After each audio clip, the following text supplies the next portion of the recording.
Well, the Luke Evangelista contract plot thickens. Let's discuss the ludicrousness of the latest on today's Locked On Predators podcast.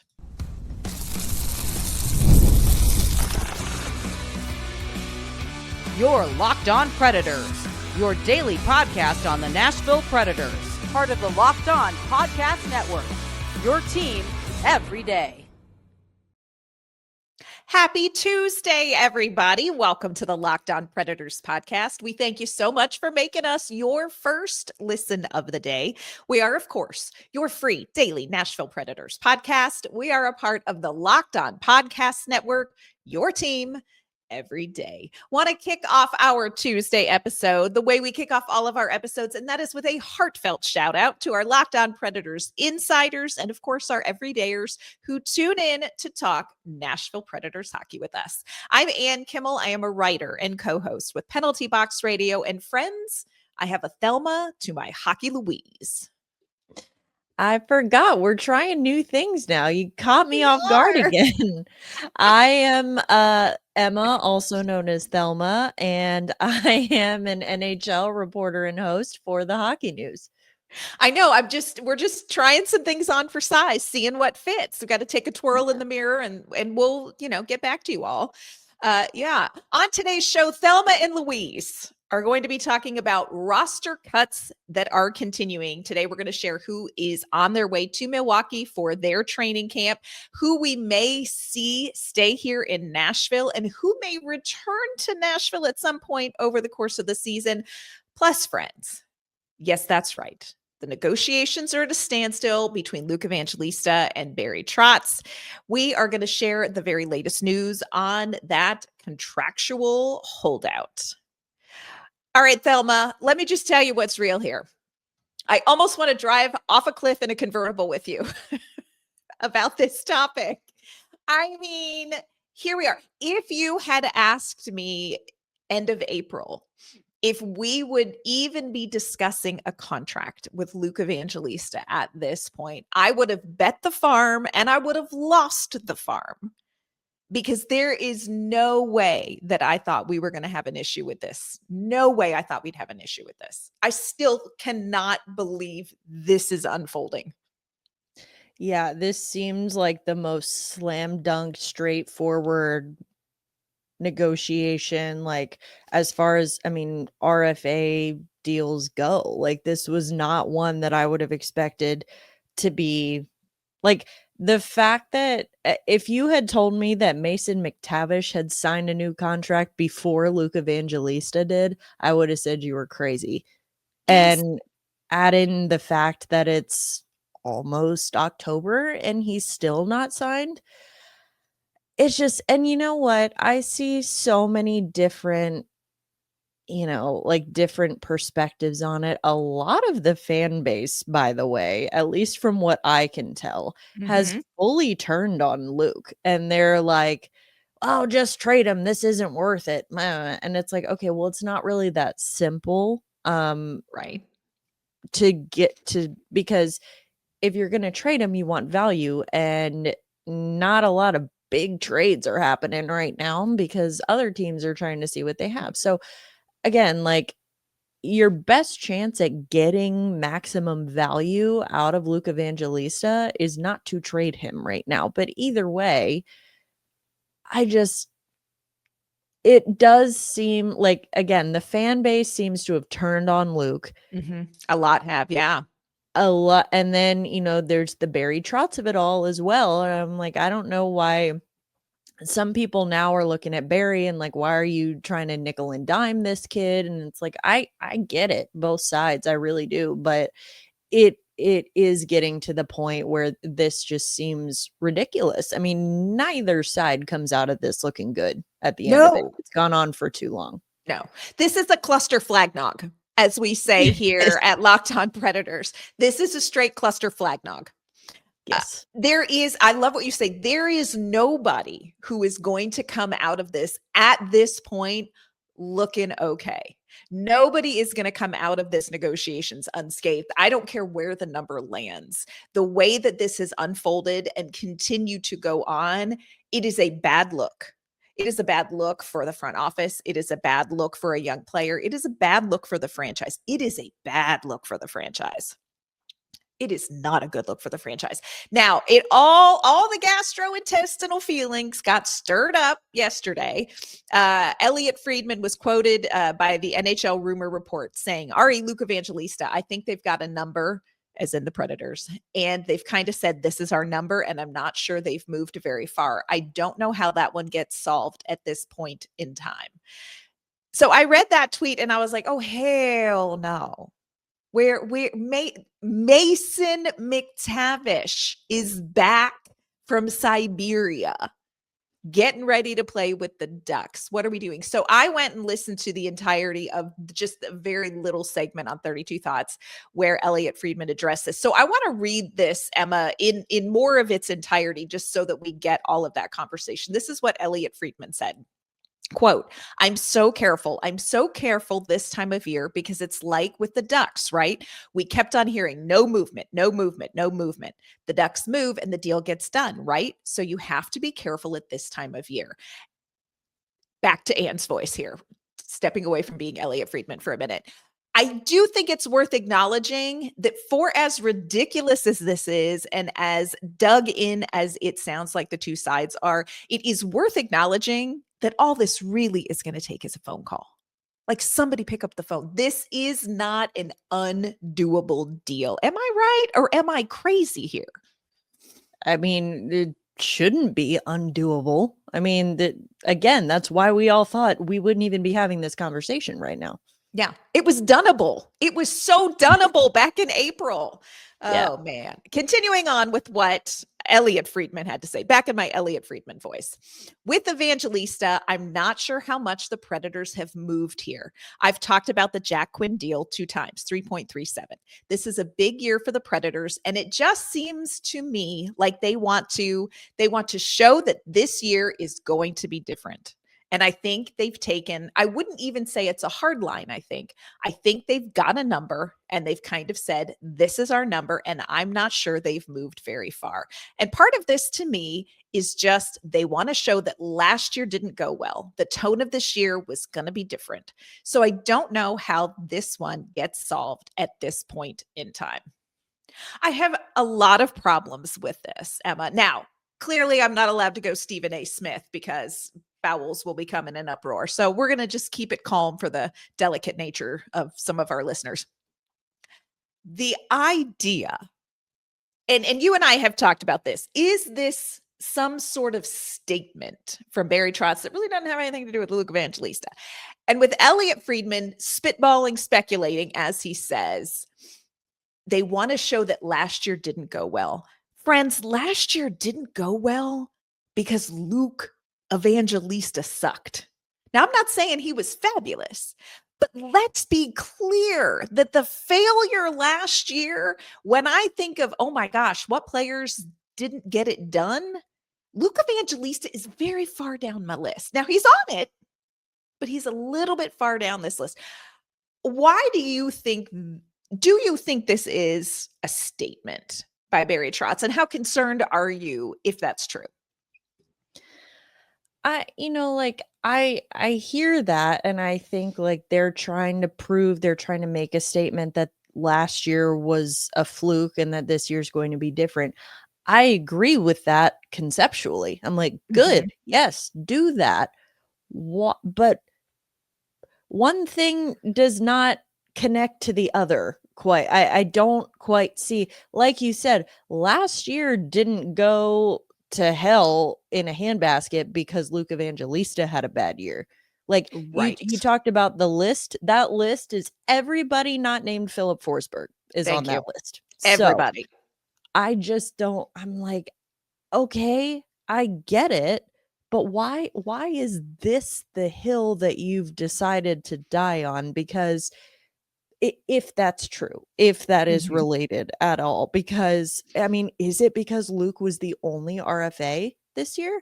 Like, I'm honestly curious. It's like, what if there was a bigger RFA class and they had other guys that needed to be re-signed? I'm like, would this have happened any differently? Like, would it still be Luke Evangelista that would be getting this treatment? Or is it just like he is the sacrificial lamb of this whole thing? Because I don't know if the implication there, and again, we don't know if this is true, but the implication in what you're saying or what Elliot's saying is that you want to prove that last year was a fluke, that this year is going to be different.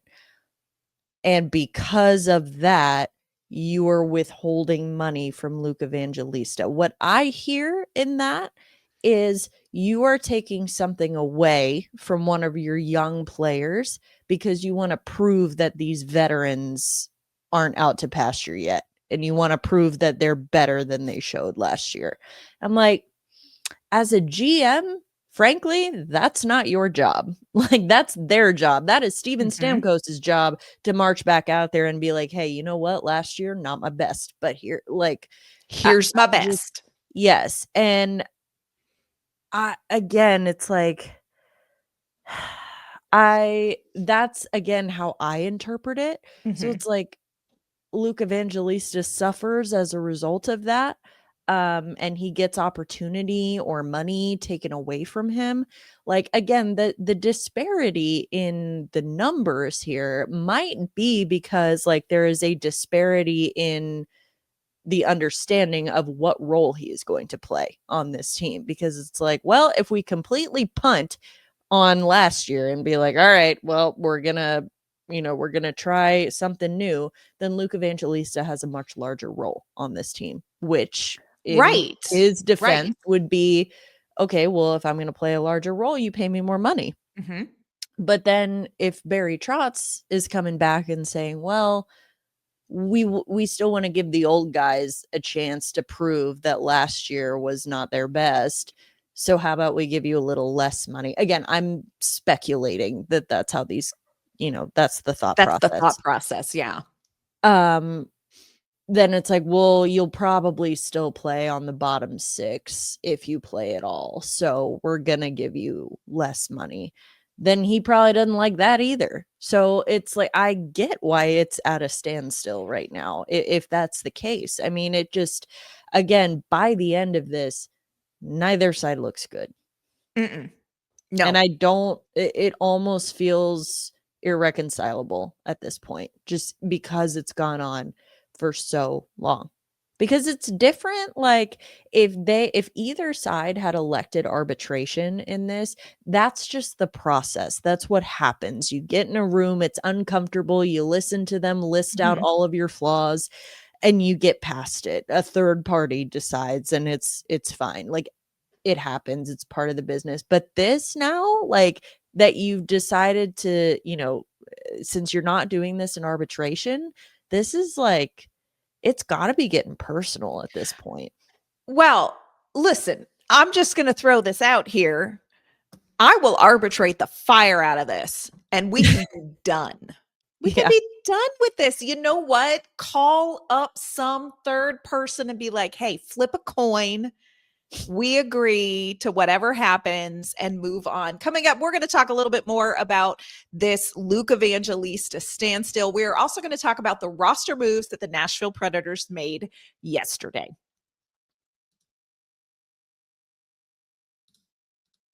Today's episode is brought to you by our great friends at FanDuel. Of course, the NFL season is here, and FanDuel has an offer you do not want to miss. Right now, new customers can bet just $5 and get $300 in bonus bets if you win. That's right. Pick a bet, put down $5, and if it hits, you will unlock $300 in bonus bets to use across the app.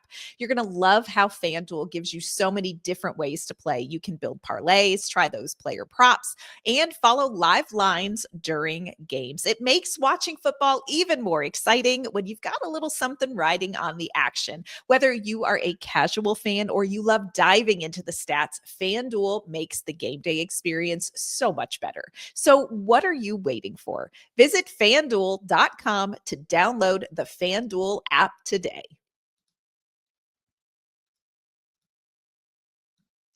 All right, Emma, Luke Evangelista situation. It's so hard to watch this not resolve. It is so far. It's so hard to even see that this team is in this situation, because you and I talked about this a number of times in the offseason. Let's talk about what this team doesn't need. It doesn't need this. It doesn't need this. And the whole idea, going back to what Elliot Friedman said, the tone of this year is going to be different. Do you want to know how you make the tone different? You score some goals in the regular season. There's how you set a different tone.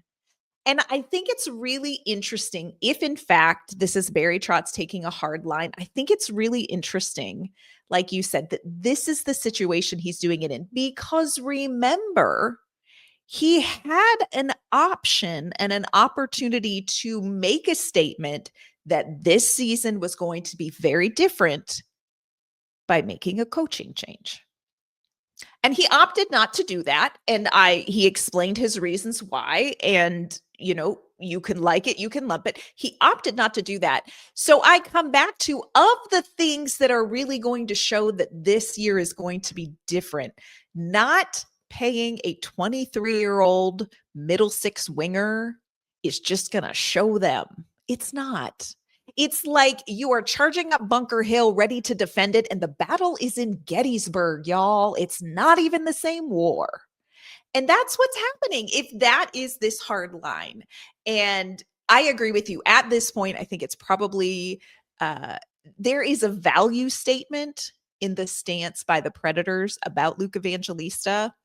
I think people will interpret that there is an overinflated value statement by Luke Evangelista's camp, which could be true, but we don't know, because let's be honest, this franchise has not given him a long opportunity to show what he can do in an elevated role. There's no win here. There's just get it done and just give each other some space for a while and get him in camp. Yeah, I think the whole, the fact that, again, I mentioned earlier that so much of the fan base seems to have so quickly turned on Evangelista about he's not worth this. Just get it done. You know what? No one, he's not worth this. No, I'm sorry, but no 23-year-old middle six winger is worth this. And that's not just on Evangelista, though. It's also on Trotz. Why is it trade Evangelista, he's not worth it? Well, first of all, you got to find someone who's going to take him at this point in the season, his rights, his signing rights. And now it's okay, a week ago, even these same people are like, oh my gosh, Barry, how could you be trying to nickel and dime Evangelista like this? And it's whose side are you on, people? Which is why I come back to, there is no correct side to be on in this. Again, it would be much more clear cut if Luke Evangelista was asking for what Mason McTavish got. Oh, $7 million a year for 6 years or whatever it was. I would be like, okay, ridiculous. Luke, that's a little ridiculous. But if, as the reports have been, he is asking for that Jack Quinn deal, freaking sign him. I don't know why it's taking this long. Yeah.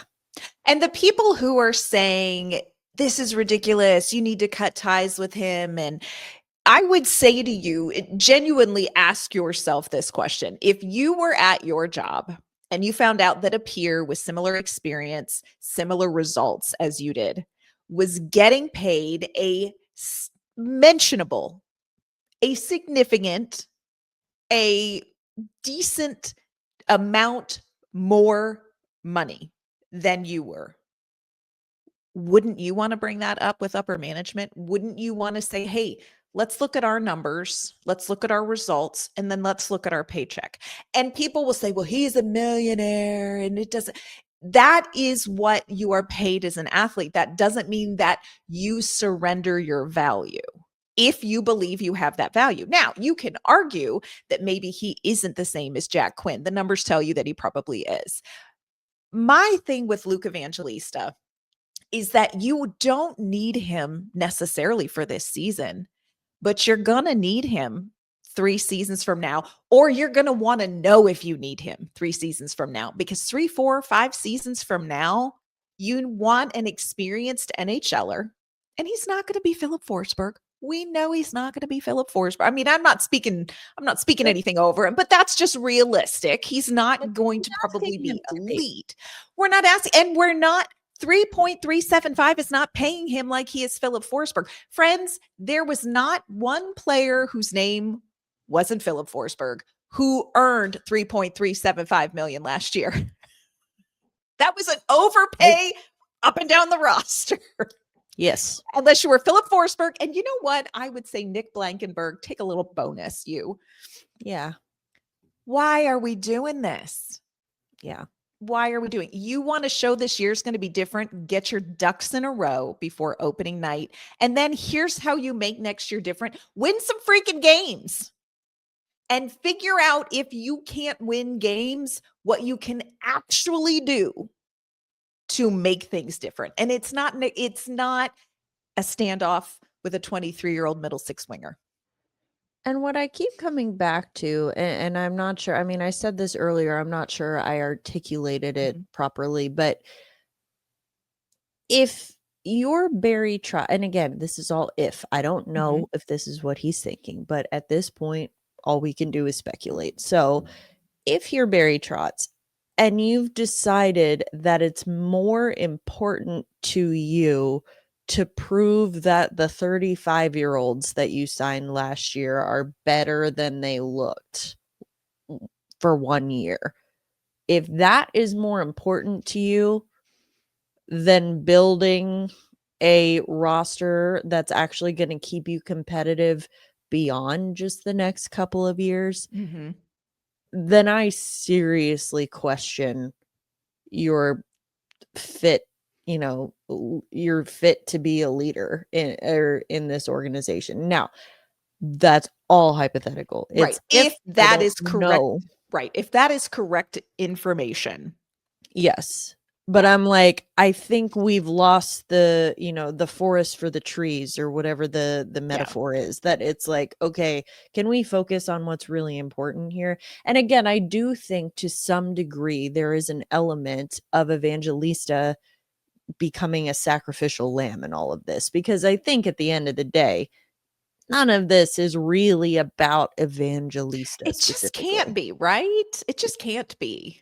I do think that he is the one that kind of, falls on the sword as a result. Again, I would be fascinated to see if this was an RFA class that had more than one person in it. Like, I really would like to know, like, if it was, Luke Evangelista and, let's say Svechkov and Zach LaRue were also RFAs. Like, would he be going through this with all of them? Like, I'm genuinely curious. I don't know. Yeah. It makes one wonder. I will encourage everybody to go and listen to that entire segment and it's just a very brief couple-minute segment that they do on the 32 Thoughts podcast.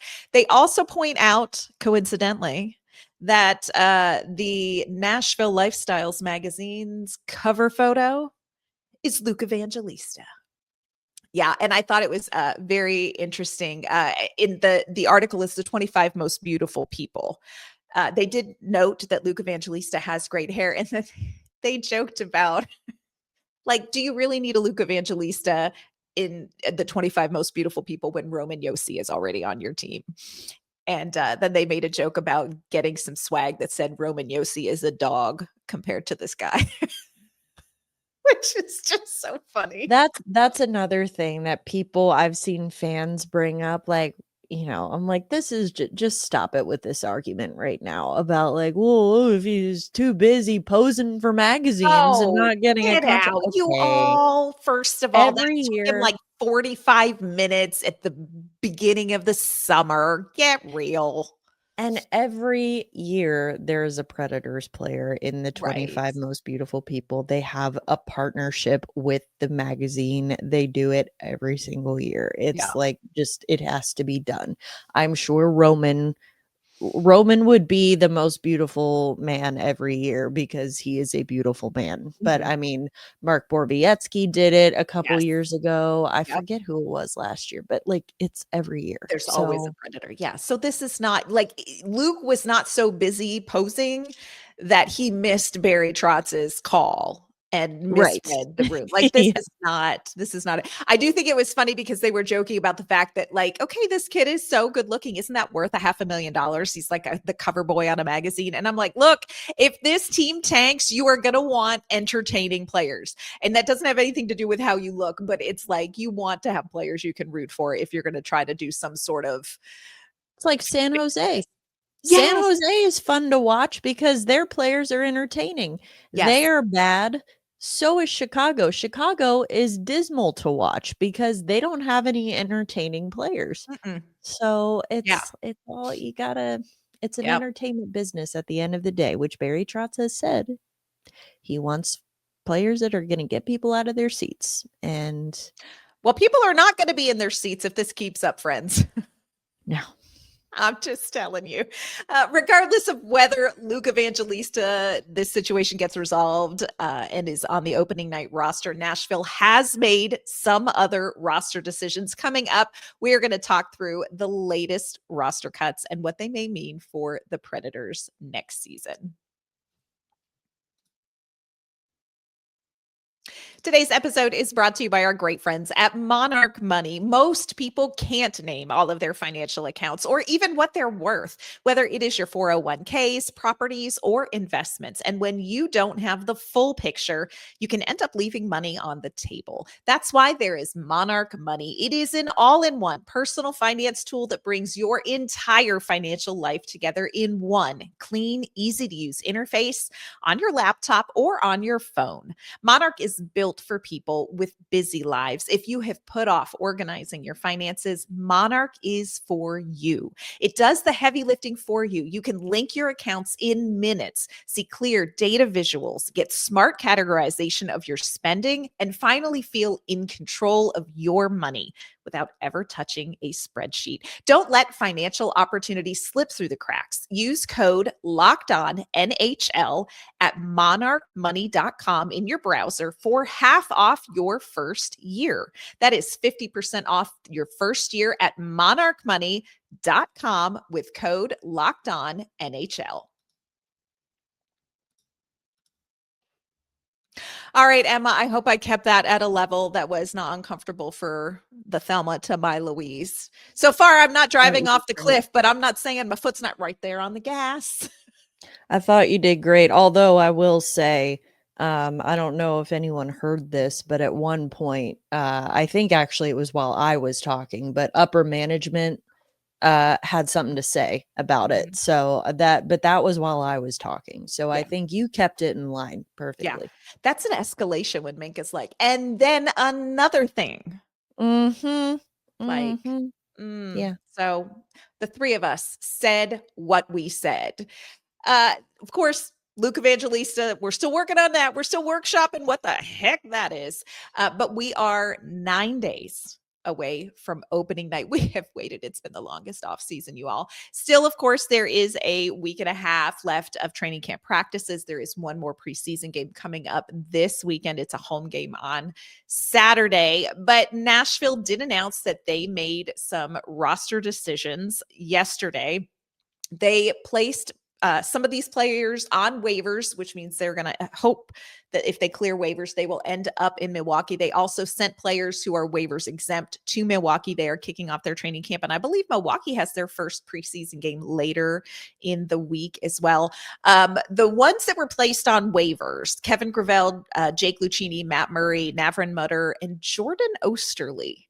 Now, I don't think necessarily, Emma, that there are shocking revelations in the players that were placed on waivers or necessarily the ones that were sent to Milwaukee. But I'm just curious, when you saw these lists, did anything jump out at you, or was there anything that you felt like was of note when it comes to these decisions?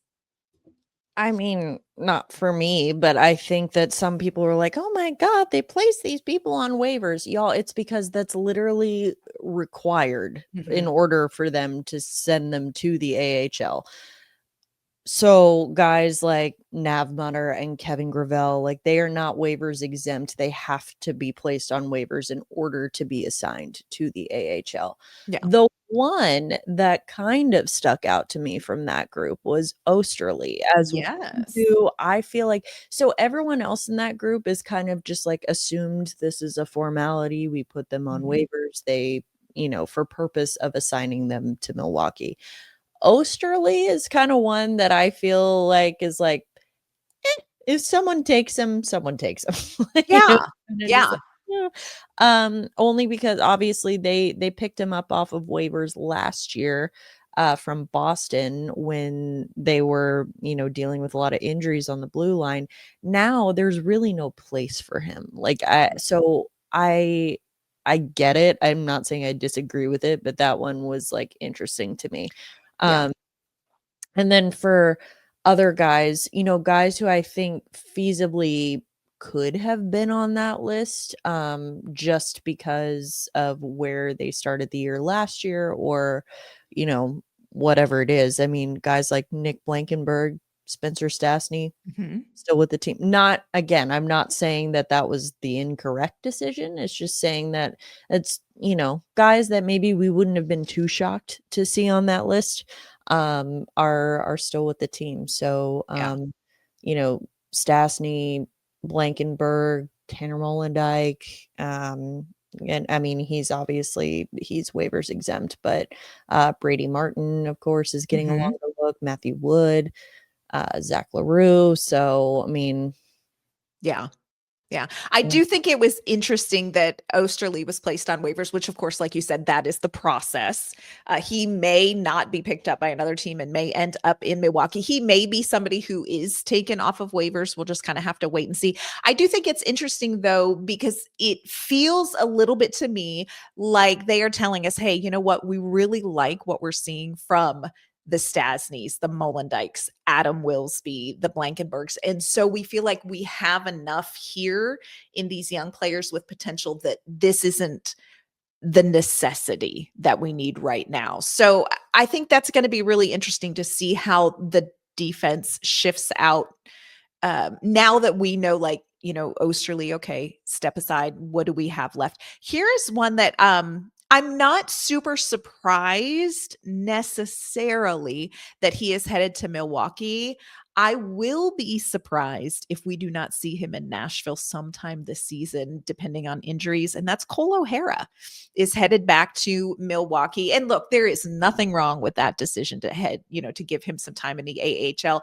But there is not a person who has watched the Predators in preseason that has not had a moment of, okay, Cole O'Hara, absolutely phenomenal training camp and preseason from this young man. And I would be really surprised if we don't see him. I think that means that Nashville has a very, very, very healthy forward group. And somehow they straightened out whatever that was last year, because I think Cole O'Hara is somebody who has done enough, even though he's headed to Milwaukee, to be kind of towards the top of the list of, if we need him, let's give this guy a Yeah. chance.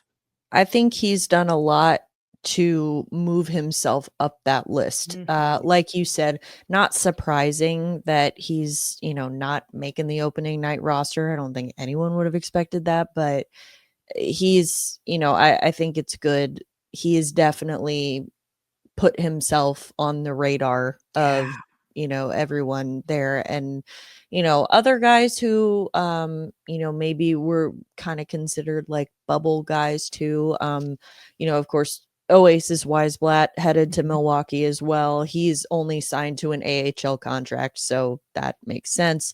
Who else? Like Kyle Marino headed back. Andrew Gibson headed to Milwaukee. David Edstrom headed to Milwaukee. So those guys, again, it's like just with their pedigree, I think we could have, maybe could have gone either way.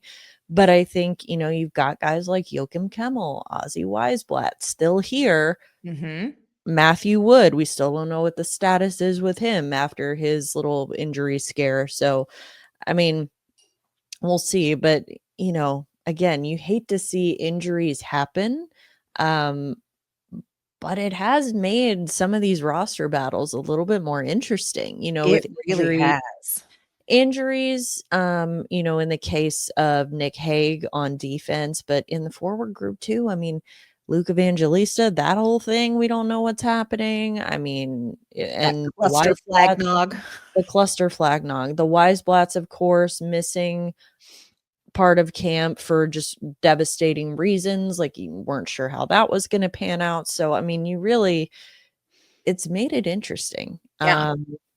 So we'll just have to see. And the battles are not done. Like you mentioned, we don't know the status of Evangelista. We're waiting to hear an update. There is no public practice today for the Nashville Predators, so we won't get an update on Matthew Wood today. We're waiting to hear that. But Joachim Kimmel is here. Reed Schaefer is here. Ozzy Weisblatt is here.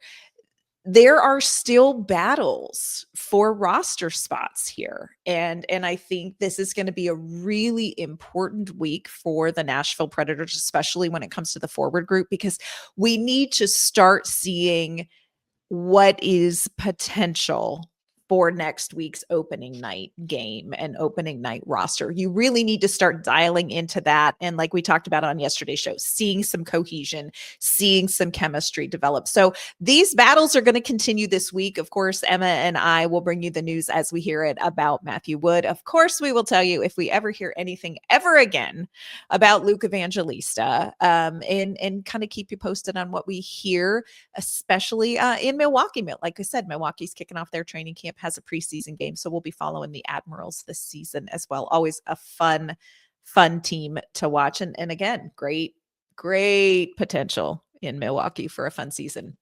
Emma, before we log off and close the door on the cluster flag nog we had to talk about today, will you let everyone know where they can find you and your work?